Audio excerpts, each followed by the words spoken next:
Okey, Assalamualaikum warahmatullahi wabarakatuh. Nama saya Muhammad Alif bin Rosli, nombor matrik C20A1087.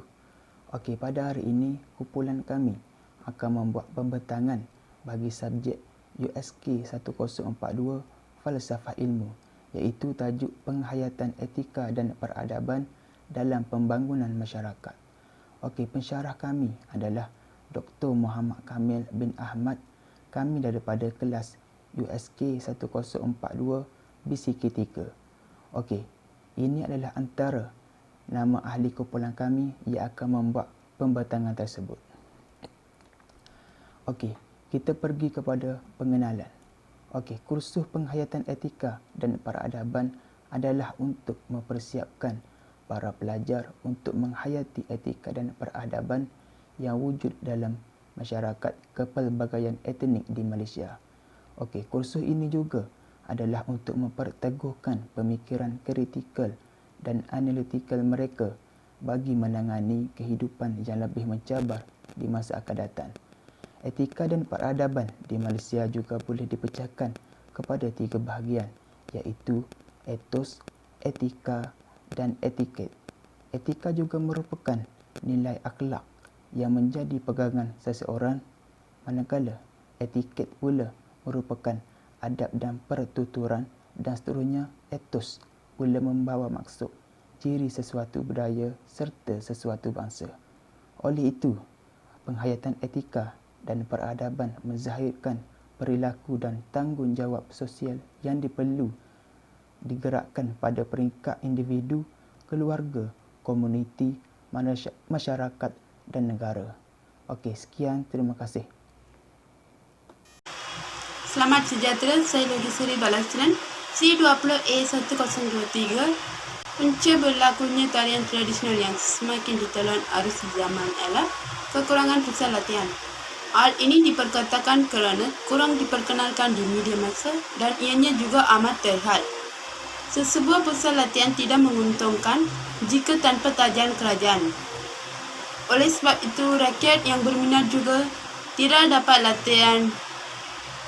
Punca kedua berlakunya tarian tradisional yang semakin ditelan arus ialah sikap masyarakat yang dingin.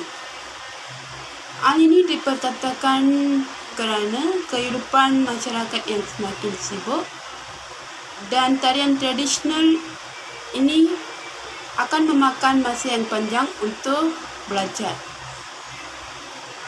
Di samping itu, pusat tarian moden juga semakin banyak pada zaman ini. Langkah-langkah mengatasi tarian tradisional daripada ditelan arus zaman adalah melazimi tarian tradisional dalam media massa, iaitu memperbanyakkan dokumentari mengenai tarian tradisional. Selain itu, langkah yang boleh diambil untuk menjaga tarian tradisional adalah memperkasa pertandingan tarian tradisional, iaitu dengan mewujudkan sebuah kelab tarian tradisional bagi mengesan pelajar yang mempunyai bakat terpendam dalam sekolah. Kita juga boleh mengadakan pertandingan tarian tradisional dalam kalangan masyarakat dan memberikan hadiah kepada pemenang dan sejuk untuk semua peserta. Dengan ini dapat mengatasi masalah tarian tradisional yang semakin ditelan arus zaman. Terima kasih.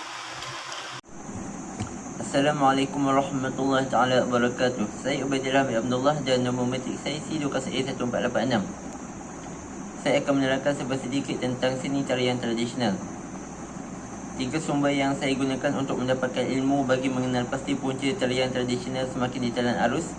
Yang pertama, akhbar dan majalah. Saya telah membuat banyak tinjauan di dalam akhbar yang menceritakan tentang punca tarian tradisional semakin ditelan arus seperti Berita Harian, Utusan Malaysia, Kosmo dan sebagainya. Yang kedua adalah buku-buku dari perpustakaan. Saya telah pergi ke perpustakaan untuk mendapatkan buku yang bertajuk Seni Tari Tradisional untuk mengetahui punca tarian tradisional semakin ditelan arus. Seterusnya, saya mendapatkan informasi daripada masyarakat. Saya telah membuat soal selidik dengan bertanya segelintir masyarakat dalam semua golongan tentang punca tarian tradisional semakin ditelan arus. Akan tetapi terdapat banyak cadangan untuk menyelesaikan masalah tarian tradisional semakin ditelan arus. Yang pertama adalah pihak kerajaan menubuhkan Kementerian Kebudayaan, Kesenian dan Warisan yang bertujuan untuk menyatukan dasar dan program bagi menggiatkan lagi budaya, seni dan warisan negara. Selain itu, pihak media dan penggiat filem, media massa dan media cetak perlu aktif menyiarkan setiap pertunjukan kesenian dan kebudayaan kepada masyarakat, terutamanya dalam akhbar dan juga majalah. Yang terakhir sekali, institusi pendidikan, penubuhan khas Akademi Seni Budaya dan Warisan Kebanggaan Aswara, iaitu menawarkan pengajian dalam bidang kesenian dan kebudayaan. Sekian, terima kasih. Assalamualaikum dan salam sejahtera. Saya Siti Wan Azrida binti Sabri, nombor matrik C20A1463. Hari ini saya akan menjelaskan bagaimana untuk menilai kebolehpercayaan sumber serta kaedah perolehan ilmu. Di sini kami telah menggunakan 3 cara, yaitu menggunakan akal dan panca indera. Dibuktikan bahawa apabila seseorang itu menggunakan akal dan panca indera, ianya dapat menjelaskan dan menilai sesuatu sumber yang berlaku dalam kalangan masyarakat. Ianya juga selaras dengan teori korespondensi, iaitu suatu kebenaran dapat dibuktikan dengan melihat kenyataan dan realiti. Kaedah seterusnya ialah menggunakan sumber kajian daripada akhbar. Akhbar yang telah kami dapati ialah melalui akhbar berita harian pada 22 November 2019 yang menyatakan tentang pentingnya menjaga tarian tradisional daripada semakin dilupakan. Ini ditulis oleh Mahani bin Ishaq. Seterusnya, cara yang ketiga ialah melihat sumber ilmiah dan kajian akademik lain. Di sini kami telah meneliti kajian jurnal yang berkaitan dengan seni budaya Melayu, iaitu tentang tarian tradisional yang semakin dilupakan. Seterusnya, kami juga telah mengenal pasti sama ada kajian tersebut tepat ataupun kurang tepat. Dengan meneliti keseluruhan kajian serta rujukan yang digunakan oleh pengkaji terhadap hujah yang dinyatakan. Saya akan menerangkan tentang kaedah pemerolehan ilmu.